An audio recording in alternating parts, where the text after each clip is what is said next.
आप देख रहे हैं इंडिया टीवी। आपके साथ मैं हूं प्राची पाराशर। शाम के 5 बज चुके हैं। वक्त हो गया है मुकाबला का, और आज मुकाबला में कोई राजनीतिक बहस नहीं। आज बहराइच की ग्राउंड रिपोर्ट आपके सामने रखूंगी। मैं मौजूद हूं रेहुआ मंसूर गांव में। ये वो गांव है जहां के बेटे की निर्मम हत्या 13 अक्टूबर को की गई थी। क्या है गोपाल मिश्रा की मौत का पूरा सच? आखिर इस गांव के लोग मूर्ति विसर्जन के दौरान किस तरीके का उत्सव करते हैं? ये गांव की कहानी क्या है और क्या है परिवार वालों की कहानी, सब कुछ आपको बताऊंगी। बने रहिए हमारे साथ।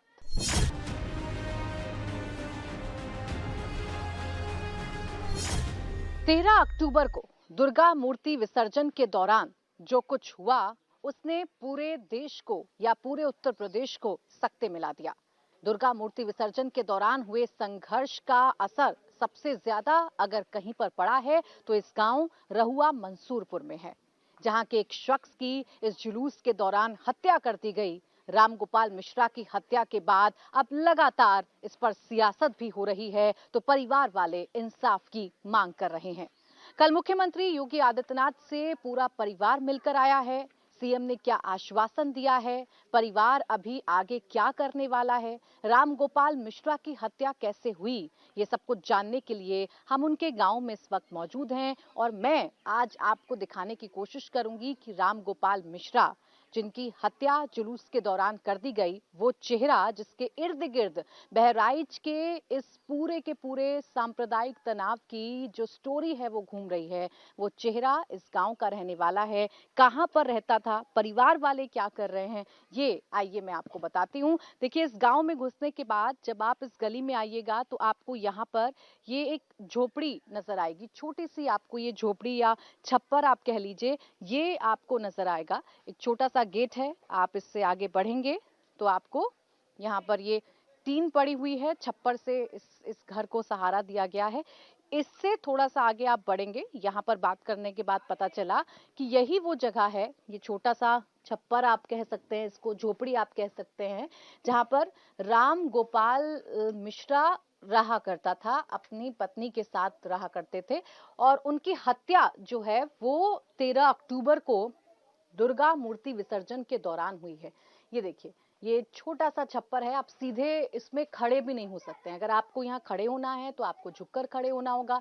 सीधे अगर आप खड़े होंगे तो शायद आप इस टीन से टकरा सकते हैं, आपका जो सर है वो इस टीन से टकरा सकता है। तो इसी घर में या इसी छोटी सी झोपड़ी में राम गोपाल मिश्रा अपनी पत्नी के साथ रहते थे। अब सवाल ये है कि छोटी सी झोपड़ी में रहने वाले राम गोपाल मिश्रा के साथ ऐसा क्या हो गया, या उन्होंने ऐसा क्या कर दिया कि उनकी हत्या हो गई। और उनकी हत्या के बाद पूरे उत्तर प्रदेश की सियासत ना सिर्फ इस चेहरे पर हो रही है, बल्कि सवाल यही पूछे जा रहे हैं कि आखिर 13 अक्टूबर को क्या हुआ था।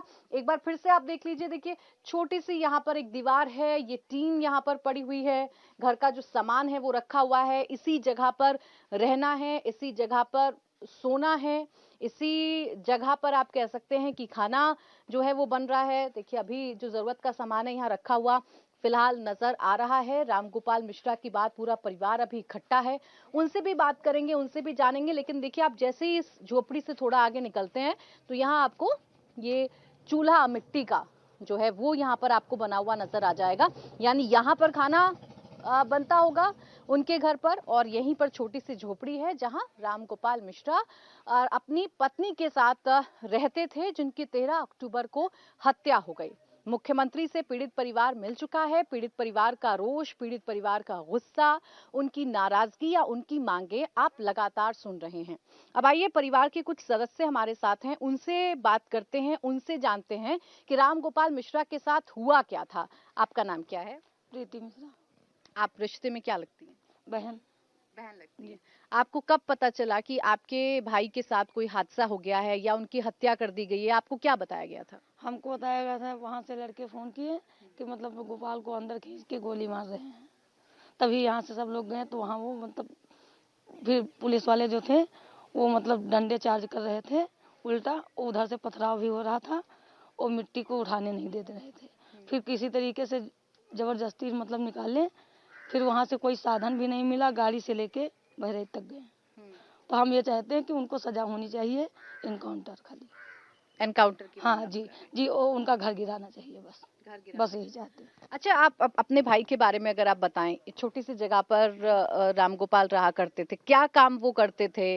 वो काम करते थे कैटरिंग में, वो मतलब चाचा का लड़का था, तो उसका सारा सामान था, उसके साथ में काम करता था, वो वही कमाता था। छोटी सी झोपड़ी में रहते जी थे? जी, वही कमाता था। मेरे पिताजी थे, माताजी थी, मतलब उनका खर्चा चलाते थे बस।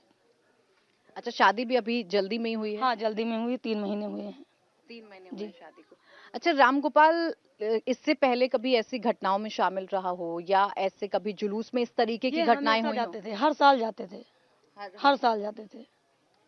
ऐसा क्या हो गया कि आपके भाई की हत्या हुई, आपको कुछ पता चला? नहीं, ऐसा तो कुछ पता नहीं चला, और मतलब वो तो हर साल जाते थे, हर साल हर साल जाते। आपने अपने भाई के शव को देखा, क्या आपको देखकर क्या लगा? क्योंकि कहा जा रहा है ना कि बहुत सारी गोलियां भी लगी। जी जी जी, मतलब गला काटा गया, नाखून प्लास से खींचे गए, और गोली मतलब पूरे सीने पे लगी थी, कम से कम लगी थी 22-23 गोली। मैम, यहाँ पर गोली थी, और यहाँ पर थी, कान में भी मारी गई थी गोली, यहाँ पर गला रेत करके 3 गोलियां यहाँ चली, 24 गोलियां यहाँ थी सीने पर। मैम, पैर के जो नाखून है वो प्लास से उन्होंने बड़ी बेरहमी से गुजारा सर। हमें तो पता चला कि गोली लग गई, मैं बहराइच पहुंची तब तो कुछ मृत्यु, यहाँ पर मृत्यु हो गई थी, डेथ उसकी यहाँ पर हो गई थी। जब हम बहराइच पहुंचे तब वहाँ पर वो लथपथ खून से सारे शरीर से। लेकिन सर, वो चाहता मैम, तो बच जाता मेरा। हरदी पुलिस अगर चाहती तो यहाँ पर पब्लिक पर डंडा लाठी नहीं चलाती। वो जब लोग घुसने चले कि घर से बचा लाए, तो पब्लिक पर सारी डंडा, हिंदुओं पर उन्हें लाठी चार्ज कर दिया। किसी का सर फूटा है, किसी के पैर टूटे हैं, किसी के मुंह पर लगा है। उन्हें बहुत बेरहमी से मतलब किया काम, कि जैसे हमारे भाई को उन्होंने मारा है। मैं अपने भाई को गोदी में खिला खिला करके बड़ा किया। मैम, उन्होंने बहुत बेरहमी से मारा है, तो हमें न्याय चाहिए कि और कुछ नहीं चाहिए, मुझे न्याय चाहिए। मैं उनकी बड़ी बहन हूँ, मेरा नाम सुमन तिवारी है। मैं उनकी बड़ी बहन और हम प्रोग्राम सभा की रहने वाली हूँ। चलिए, अब देखिए, वक्त ऐसा है, बहन ने अपने भाई को खोया है, और ऐसे वक्त में भाई को खोया है जब वो एक धार्मिक कार्यक्रम में शामिल होने गया था, एक जुलूस में शामिल होने के लिए गया था। इसलिए बहनों के आंसू जो हैं वो नहीं रुक पा रहे हैं अपने भाई को याद करते, और भाई को किस तरीके से मारा गया उसको सोचकर बहनें जो हैं वो रो रही हैं। यहाँ पर इतना धर्मात्मा था, यहाँ पर शिव मंदिर बना हुआ है, इसमें भी भागवत चल रही थी, श्रीमद् भागवत भंडारा था, उसमें वो खाना बना रहा था, सबको प्रसाद वितरण किया, फिर मूर्ति में जाकर प्रसाद वितरण किया। प्रसाद वितरण करते हुए वो जा रहा था, अपने गमछे में लैया लेकर सबको वितरण करते जा रहा था। ये नहीं मालूम किस तरह से घसीट करके ले गए हमारे भाई को, और गोली से गला रेत करके जल्दी। यहाँ पर भी भाला मुंह काटा मारा है, फरसा, यहाँ पर खून के निशान है सर। बहुत बेरहमी से मारा सर। मेरे बूढ़े माँ बाप है जो मरने के कगार पर बैठे हुए हैं, उनका तो सहारा छीन गया। हम लोगों के गली सूनी हो गई, हम लोग किसको राखी बांधेंगे, किसको। मेरा भाई तो ज्यादातर मेरे पास ही रहता था, महीने हमारे पास गुजारता था, हमारे बच्चों के साथ खेलता रहता था। अपने भाई के बारे में आप बताइए, आपने कहा आपने गोदी में उनको खिलाया है, ऐसी घटना में शामिल होना, आपने यकीन किया कि ऐसा कुछ मेरे भाई के साथ हो सकता है? हमें नहीं नेचर मालूम उनका। था कि हमारे यहाँ भी मूर्ति विसर्जन चल रहा था। मैंने सुबह फोन पर बात की कि भैया मेरे यहाँ आ जाओ, मेरे यहाँ मूर्ति विसर्जन प्रोग्राम सभा में गौरी शंकरपुरा एक है, वहाँ से भी मूर्ति रखी जाती, वहाँ से बड़ी शांति पूर्वक मूर्ति का विसर्जन होता है। वहाँ पर मैंने बुलाया तो यहाँ पर एक भंडारा चल रहा था, तो यहाँ पर वो भंडारा का मतलब भोजन बना रहा था मंदिर पर सामने। तो बोला कि दीदी अभी नहीं आऊँगा, कुछ दिन के बाद देवना सिंह के यहाँ मेला लगता है पूर्णिमा को, तो वहाँ पर बोला मैं वहाँ आऊँगा तभी आपसे मुलाकात करूँगा। इसके बाद ना मुझे कोई पता चला, मैं तो वहाँ थी मूर्ति विसर्जन में, यहाँ नहीं थी सर। मैं आपकी कब बात हुई अपने भाई से आखिरी बार? ये मेरी हुई थी, मतलब आज 6 दिन पहले बात हुई थी। 6 दिन पहले आपकी जी अपने जी भाई से जी बात हुई? जी। उस दिन जिस दिन ये घटना हुई, आपको फोन आया था? क्या कहा गया था आपसे फोन पर और आप सीधे क्या बहराइच पहुंची थी, क्या देखा था आपने? जी यही देखा था, गोली लगी थी सारी। कल सीएम से बात हुई, कल मुख्यमंत्री ने बुलाया, क्या आश्वासन आप लोगों को मिला है? ये तो हमें नहीं मालूम है, तो ये मम्मी पापा अनुशासन ये मिला है कि मतलब मकान बनेगा और मतलब 5-5 लाख रुपया पापा और उनके बीवी को दिया जाएगा, और मतलब ये है कि इनकाउंटर होगा, यही सब होगा, यही बोले। अब देखिए, परिवार जो है वो ये मांग कर रहा है कि उनके भाई को जितनी बेरहमी से मारा गया, उसके दोषियों को भी एनकाउंटर में खत्म किया जाए, बुलडोजर चलाया जाए उनके मकान पर और न्याय मिले पीड़ित परिवार को। आप देखिए, एक छोटी सी झोपड़ी में रहने वाला रामगोपाल मिश्रा, जिनको याद करके पूरा परिवार इस वक्त गमगीन है, बहनों की आंखों के आंसू थमने का नाम नहीं ले रहे हैं। उसकी हत्या 13 अक्टूबर को हो गई और उसके बाद बहराइच पूरी तरीके से सुलग उठा। अब सवाल यही है कि बहराइच को आखिर सुलगाने की कोशिश किसने की? दुर्गा मूर्ति विसर्जन के दौरान ये हिंसा वाली कहानी आखिरकार किसने लिखी? भैया, आपका क्या नाम है? हमारा नाम मुसद्दी मिश्रा। आप भी यहीं के रहने वाले हैं? जी। थे उस दिन क्या जुलूस में आप? हम जुलूस में नहीं थे, हम मंदिर पे थे। मंदिर पे थे। हाँ, क्या यहीं से जुलूस की शुरुआत होती है? यहीं से निकला था? हाँ, बस जुलूस यहीं पर से निकलता था। यहीं से हाँ, निकलता था। हाँ। अभी कभी ऐसा हुआ कि सांप्रदायिक हिंसा कभी हुई हो, हिंदू मुसलमान आमने सामने आया हो कभी? एक बार ऐसा हुआ था, तो पथराव हुआ था, तब वहाँ पे फोर्स आ गई, तो मतलब मामला सब दफा हो गया। और अब दोबारा में जो रहे वो बता सकते हैं। हम रामगोपाल मिश्रा का ये घर है, हम यहीं पर है। उनके बारे में आप, हाँ, उनके बारे में आप क्या बताएंगे? कैसे नेचर के रामगोपाल मिश्रा थे? अच्छे थे, बहुत अच्छे थे, ना किसी लड़ाई करते थे। अपन मैंने 3 महीना पहले उनकी शादी हुई है। यहाँ पर उनको छत पर चढ़ गए, छत पर चढ़कर झंडा उतारा, कुछ इस तरीके की बातें भी कही जा रही हैं। अरे तो यू वफा जगह जौन मन होता हूँ उड़ाई ले, इमें तो हरो को चढ़ी जाता है। जब दोनों लंग से होते तभी तो होता है, जैसे पथराव उससे पहले सुन यहाँ की हिन्ना है, तभी सब बहा देखिए, पूरा जो गांव है वो यू लौंडा रहा है। ये रहे हैं। आपका क्या नाम है भैया? हाँ, नाम संदीप मिश्रा है। इसी गांव के रहने वाले हैं? जी। जुलूस में थे आप? जी। क्या देखा संदीप आपने उस दिन? तो आए, लीड निकाल कर फेंक दिए। उसके बाद फिर छत पर से पथराव होने लगा वहाँ पर से पत्थर चली, जिसमें हमारे माता जी का जो है वो हाथ मतलब टूट गया। उसके बाद पथराव वहाँ से बंद नहीं हुआ। हम लोगों ने प्रशासन से मांग की कि ऐसा ऐसा कार्य हो रहा है हम लोगों के साथ, इसको आप जा करके कंट्रोल कीजिए। वो बोले ठीक, हम देख लेंगे। उसके बाद रामगोपाल मिश्रा को घसीट कर ले जाया गया घर में। उसके बाद उनको गोली मार दी गई। बहुत ही बेरहमी के साथ उनकी हत्या की गई। उनके जो नाखून हैं वो पूरे प्लास से उजाड़ लिए गए। उनके ऊपर आप तो चूंकि जुलूस में थे, कुछ लोग कह रहे हैं इरिटेट करने वाले गाने चलाए गए थे, भड़काने वाले गाने ऐसा थे। कुछ नहीं है, इरिटेट करने वाले गाने नहीं चलाए गए थे। हम लोग भक्ति गाना बजा रहे थे माता जी का। इसी में उन लोगों ने कहा यहाँ पर गाना मत बजाइए, यहाँ पर आप आगे जाकर के गाना बजाइए। क्यों मना कर रहे थे गाना बजाने के लिए? अब ये तो हमको नहीं पता कि क्यों मना कर रहे थे, वही बता सकते हैं कि इसलिए मना कर रहे थे। लेकिन वो मना कर रहे थे कि यहाँ पर आप गाना मत बजाइए। कोई वजह नहीं बताई? कोई वजह नहीं बताई। वो बोले यहाँ पर गाना मत बजाइए, आप आगे जाकर के गाना बजाइए, ऐसा बोल रहे थे। और हमारे वही रास्ता है, हमारे जो माता जी का जाने का रास्ता है। जब से माता जी यहाँ पर रखी जाती हैं, बहुत सालों से उसी रास्ते से माता जी जाती हैं। अच्छा, कौन लोग थे जो आप लोगों को मना कर रहे थे? हम उनको जानते तो नहीं हैं, उनको हम पहचानते नहीं हैं, लेकिन वो मना कर रहे थे कि यहाँ पर गाना आप मत बजाइए। और जब हम लोग नहीं माने तो वहाँ से पत्थरबाजी शुरू हुई, पत्थर फेंकने लगे। और इससे पहले एक बार लगभग 2017 में बवाल हुआ था, लेकिन ऐसा कुछ नहीं हुआ। तो वहाँ पर फोर्स आ गई थी और मामले को कंट्रोल कर लिया गया था। अब्दुल हमीद थे। हाँ जी। जो मना कर रहे थे? हाँ जी जी जी जी, उनके लड़के थे, वो थे। देखिए, अब्दुल हमीद अभी फरार है, परिवार पूरा फरार है। पुलिस पता लगाने की कोशिश कर रही है, पुलिस पकड़ने की कोशिश कर रही है। पुलिस की तरफ से कहा जा रहा है या प्रशासन की तरफ से कहा जा रहा है कि जल्द से जल्द गोपाल मिश्रा के जो दोषी हैं उनको पकड़ा जाएगा, सख्त से सख्त सजा दी जाएगी और यही मांग परिवार भी कर रहा है।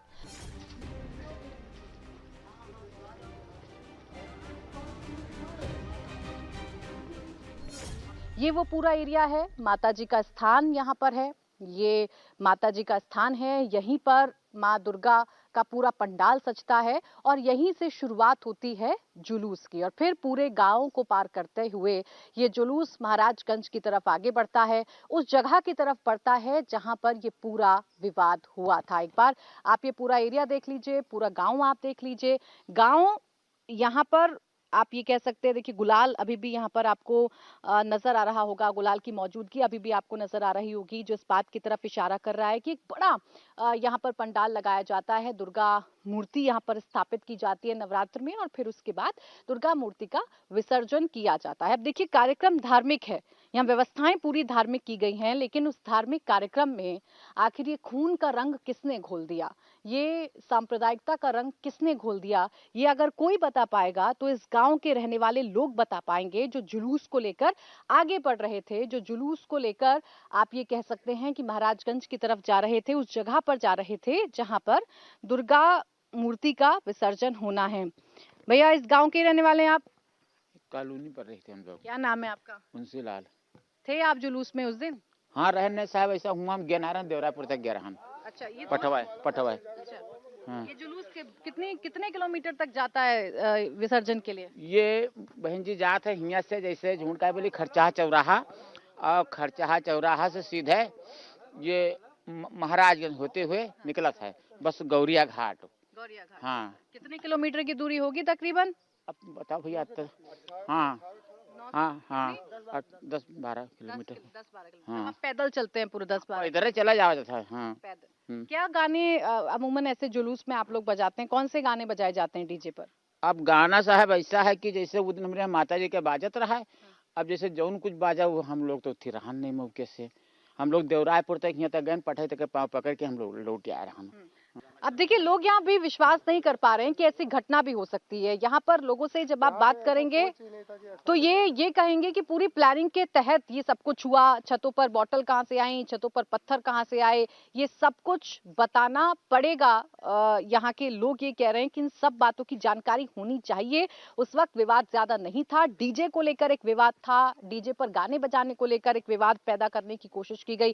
कहा गया कि गाना बंद कर लीजिए, गाना बंद नहीं हुआ तो डीजे का तार निकाल दिया गया, और उसके बाद फिर जो कुछ हुआ वो आपके सामने है। अब देखिए दुर्गा पंडाल यहाँ पर लगता है यहीं से मूर्ति को ले जाने की शुरुआत होती है, यहीं से जुलूस जो है वो निकलता है, और फिर इस गांव से होता हुआ, इस गांव से आगे होता हुआ ये जुलूस महाराजगंज कस्बे की तरफ पहुंचता है। तकरीबन 9 से 10 किलोमीटर की दूरी है जो विसर्जन घाट है, और विसर्जन घाट से ये जो जुलूस है वहां तक पहुंचता है। उसी बीच में महाराजगंज पड़ता है, वो मस्जिद वाली जगह पड़ती है, वो तिराहा पड़ता है जहां पर ये विवाद होता है और गोपाल मिश्रा की हत्या हो जाती है। आगे इस गांव में चलेंगे और इस गांव के घरों में जाकर यहाँ रहने वाले लोगों से ये समझने की कोशिश करेंगे, पता लगाने की कोशिश करेंगे कि धार्मिक रंग आखिर कैसे सांप्रदायिक हो गया और सांप्रदायिक तनाव हो गया। तो आप बने रहिए हमारे साथ, एक एक तस्वीर आप तक पहुंचाते रहेंगे।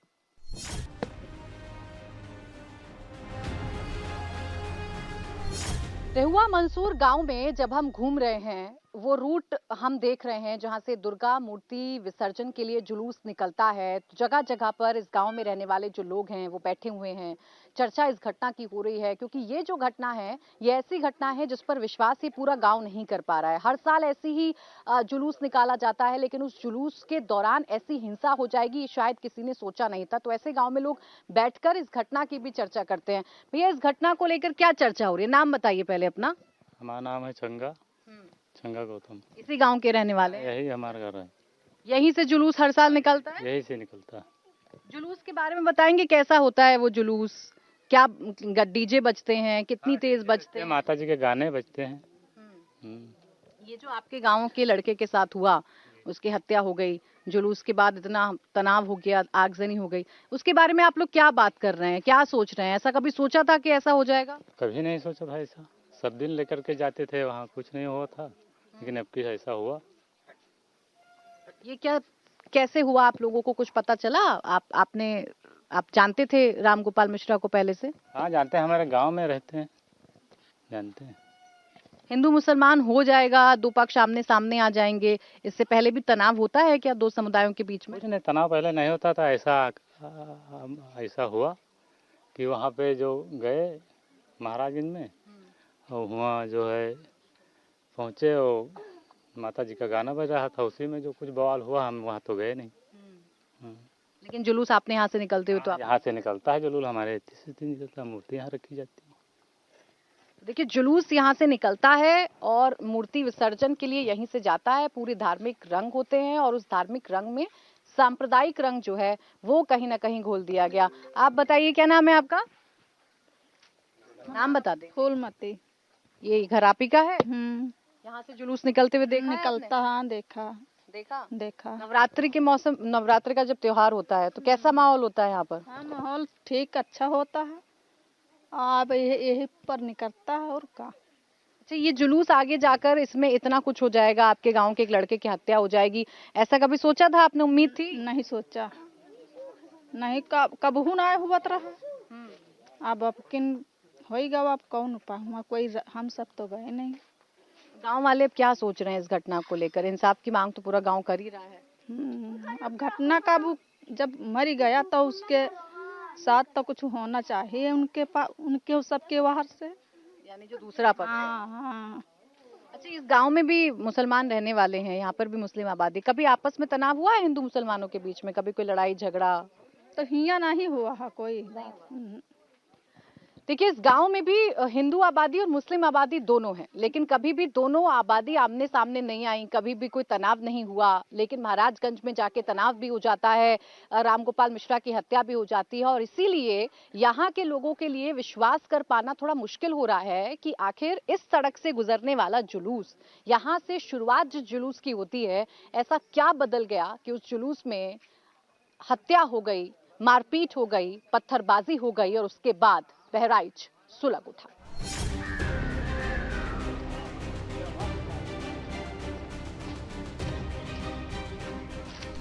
क्या कह रहे हैं? नहीं, भक्ति गाना बाजत रहा, लेकिन उनका जैसे हर साल के उनके चिढ़े रहत रहे। राम मंदिर बनी गवा तो से चिढ़े रहा है, तो उनका खींच के अपन गोली मार देंगे। चिढ़ के गोली मार? चिढ़ के। क्या भैया गाना, आप थे उस जुलूस में? जी, मैं उस जुलूस में था। भक्ति गाने बज रहे थे और उन लोगों की प्लानिंग थी कि ये लोग आए तो जो है हमला किया जाए। कई बार उन्होंने कई ट्रालियों पे भेजा, अद्धा बार डाला मतलब उन्होंने, और जो किया बहुत गलत किया उन्होंने। बस यही चाहते हैं हम कि गवर्नमेंट से कि खून के बदले खून मिले हमें बस। अच्छा, ये बताइए कि आप उस जुलूस में थे, कब पता चला आप लोगों को कि भाई गोली मार दी गई? हम लोग तो पीछे थे, जब जो है पब्लिक से हंगामा हुआ कि मतलब गोली चल गई तो सब लोग हटे वहाँ से। आपने देखा था रामगोपाल मिश्रा के शव को? आपने देखा? जी, मैंने देखा था।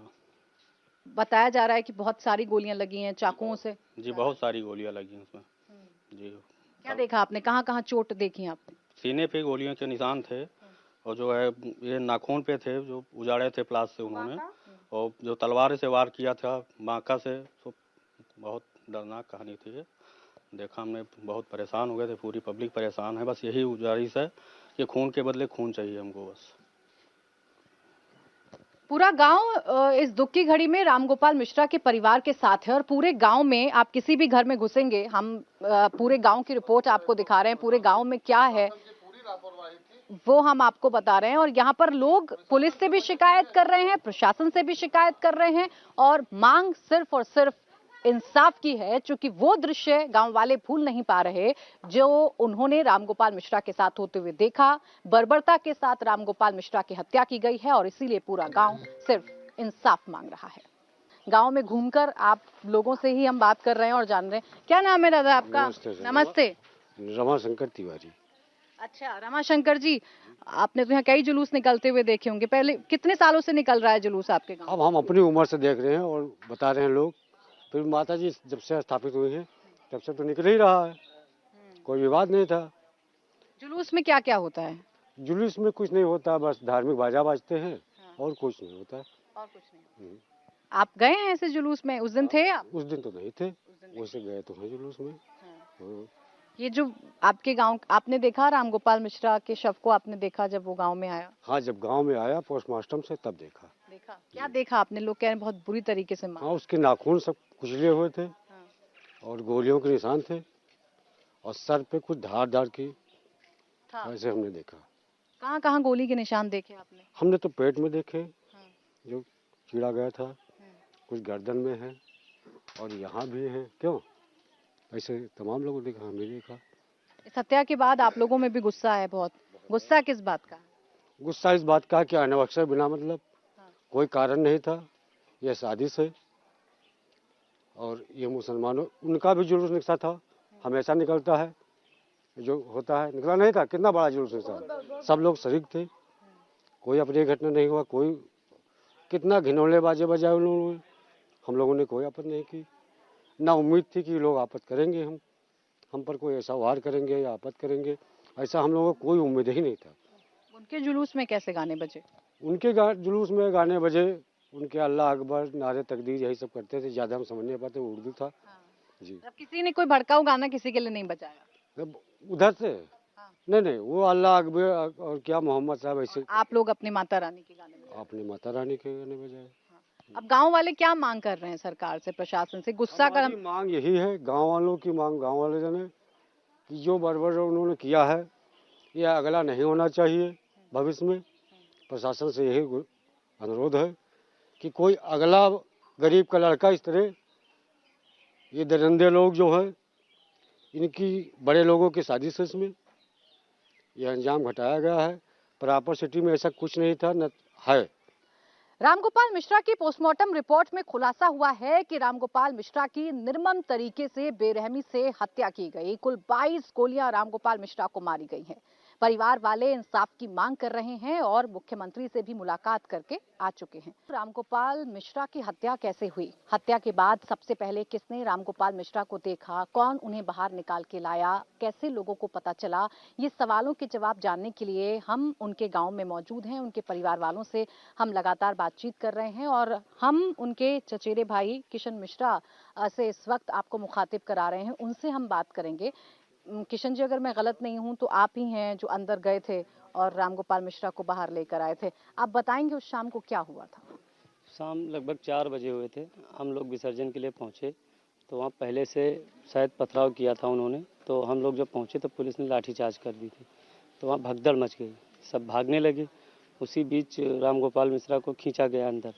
जब तक हम पहुँचे तब तक उनको खींच लिया गया और प्रशासन जो वहाँ थी वो हम लोगों को अंदर जाने नहीं दे रही थी। जब तक हम अंदर पहुँचे तब तक बुरी तरह क्षतिग्रस्त हो चुका था वो। जब उसके पास हम पहुँचे तब लहूलुहान पड़ा हुआ था वो। जब उसे उठाने के लिए हम पहुँचे तो फायरिंग हम पर भी चालू हुई। 3-4 राउंड फायरिंग हम पे भी की गई। किसी तरीके से हम 3-4 लोग थे निकालने वाले, किसी तरीके से उसको बाहर निकाल कर लाए। जब बाहर पहुँचे तब भी किसी प्रशासन ने कोई गाड़ी नहीं मुहैया करा के दी जो हम उसको सिटी अस्पताल तक लेके जाएँ। तो खुद की बाइक से लेकर जब उसे अस्पताल पहुँचे तो डॉक्टरों ने उसे वहाँ मृत घोषित कर दिया। ठीक है, आप भी जुलूस में थे। आपने कहा कि आप पहुंचते उससे पहले ही अंदर खींच कर ले गए थे। आपको कब पता चला कि अंदर आपके भाई को खींच कर लेकर गए हैं? पता चला जब जिस दूसरे के घर के छत पे एक छोटी सी बच्ची थी, उसने ऊपर से इशारा किया कि अंदर फायरिंग हो रही है। तब हम लोग जब अंदर पहुँचे तब तक वो अब्दुल हमीद का घर था। अब्दुल हमीद का घर था और हम दूसरे के घर से उनके छत पर पहुँचे हैं। जब छत से जब नीचे देखा, अब्दुल हमीद ने अपने सारे गेट बंद कर रखे थे। ठीक है, आप लोग दूसरे की छत से कूदकर उस घर में गए। जब आप वहां पर पहुंचे उस घर में, उस वक्त अब्दुल हमीद आपको कौन फायरिंग कर रहा था? अब्दुल हमीद का लड़का वो फायरिंग कर रहा था। रिंकू वो फायरिंग कर रहा था। हाँ। और अब्दुल हमीद वो भी साथ में खड़ा था।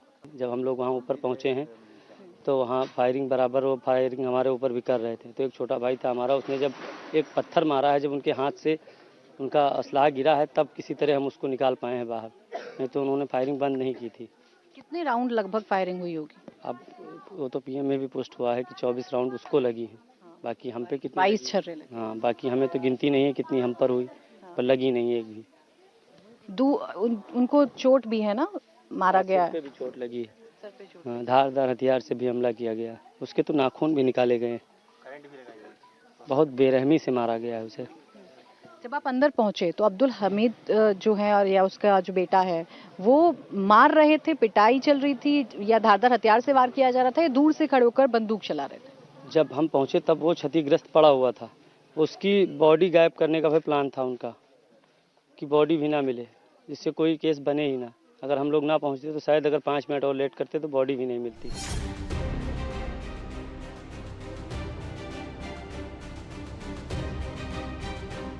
13 अक्टूबर को दुर्गा मूर्ति विसर्जन के दौरान हुए बवाल में अगर सबसे ज्यादा किसी को नुकसान पहुंचा है तो उस परिवार को जिसने अपने जवान बेटे को खो दिया। 22 साल के रामगोपाल मिश्रा की जिस तरीके से निर्ममता से हत्या की गई, बेरहमी से हत्या की गई, उसके बाद परिवार लगातार गुस्से में है, इंसाफ की मांग कर रहा है। प्रशासन से ये गुहार लगा रहा है कि उनके बेटे के दोषियों को जल्द से जल्द सजा दी जाए, मौत की सजा दी जाए। क्या है परिवार वालों का दर्द और क्या हुआ था उनके बेटे के साथ, ये जानने के लिए हम रामगोपाल मिश्रा के घर पर हैं। उनके पिताजी हमारे साथ हैं, उनसे बात करेंगे। दुख की घड़ी है आपके लिए दादा, और मैं आपके दुख का अंदाजा सिर्फ लगाया ही जा सकता है। क्या हुआ था उस दिन, आपको क्या खबर मिली थी? वहाँ मूर्ति विसर्जन में मूर्ति विसर्जन में हमारे यहाँ प्रसाद बनाओ था शंकर में मंदिर पे, और प्रसाद बनाए देख कह के, और उसके बाद हम मूर्ति के साथ चला गया। जो वहाँ पहुँचा मूर्ति पे तो वहाँ पथराव हुआ, क्योंकि मुसलमान हमेशा कुछ न कुछ दान दफाड़ किया करते हैं। तो वहाँ पथराव हुआ और पुलिस मार पिटिया शुरू कर दी, समझो। तो वहाँ भगदड़ पर गए और मुसलमान का खींच के अंदर लेकर चले गए। वही बंदूक से मार कर चलने के दिन के तमाम गोली लगी, नाक फोड़ डाले गए, काट डाला गया, तलवार या जो छुरा कुछ अंदर माइन तो कोई देखे तो वो कहा। और बाकी गायब करे के चक्कर में है। तब तक हमारा भतीजा घुस गया और खींच लावा ले जावा, वो मर भी रहा। लेकिन तले उठे हमारे दो भतीजे रहे, तो ईटा मारिस तो हाथ से बंदूक गिर गए, लड़का निकाल बाहर आवा, तो लोहान ना है। आपने तो देखा है अपने बेटे को, वो शुरुआत से ही धार्मिक कार्यक्रम में दिलचस्पी लिया करते थे। जावा करता रहे और पूजन प्रसन्न करता रहे, स्नान करता रहे, और हनुमान जी का और शंकर जी का प्रसन्न रहे, धार्मिक प्रवृत्ति के रहे। यह धार्मिक प्रवृत्ति के न होत कहे जात। कल योगी जी ने, मुख्यमंत्री जी ने भी आप लोगों को बुलाया, आप लोगों की क्या बातचीत मुख्यमंत्री से? भाई हमारी मदद किया करे कहीं सब तरीके से, और वो लड़की कहाँ 10वां पास साहब का नौकरी दे कहीं, आवास दें, यथाशक्ति अनुसार जता उनसे हो पाए तब तक कहीं मदद करे कहीं। कहा गया कि दोस्त कहा के संगे दोस्त जो हमें संगे कहीं नहीं, ठीक है, बदला तो बदला कहें कि जहाँ तक हो सके उनको नष्ट करेंगे। हम बदला वाली भावना जो है वो हम आपकी पूरी करेंगे। तो देखिए, ये पीड़ित पिता हैं जिन्होंने अपने बेटे को खोया है। इंसाफ की मांग है और मुख्यमंत्री योगी आदित्यनाथ से भी बात हो चुकी है। परिवार आश्वस्त है कि उनके बेटे को जल्द से जल्द इंसाफ मिलेगा।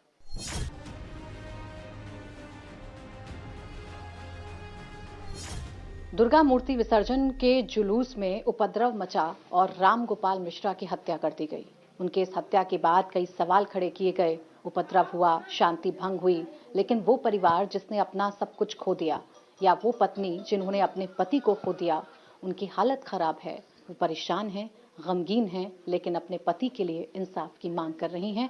उन्हीं से बात करने के लिए हम इस वक्त मौजूद हैं। रोली मिश्रा हमारे साथ हैं।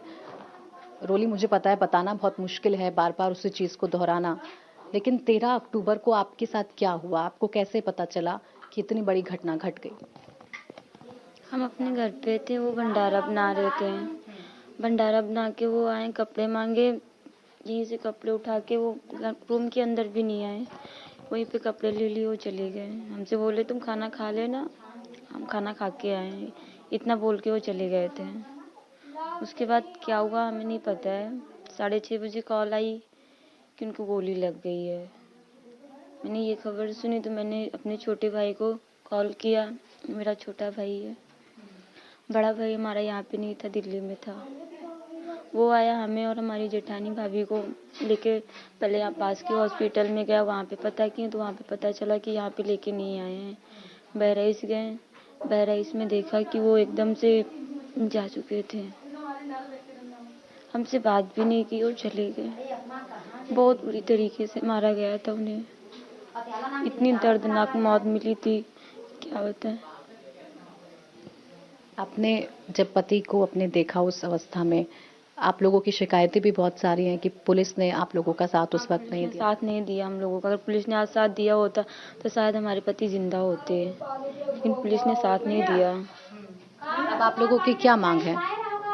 इंसाफ की मांग है और कुछ नहीं चाहिए। खून के बदले खून चाहिए।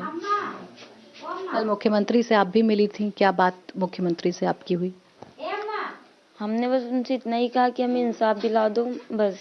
उन्होंने कहा तुम्हें इंसाफ मिलेगा, खून के बदले खून मिलेगा, बुलडोजर चलेंगी, और हमने कोई मांग नहीं की, बस इतना ही मांगा था। देखिए, अभी कुछ कहने की हालत में परिवार वाले हैं नहीं। एक आश्वासन मिला है और परिवार वाले सिर्फ यही कह रहे हैं कि हमारे बेटे को इंसाफ चाहिए, पत्नी को अपने पति के लिए इंसाफ चाहिए।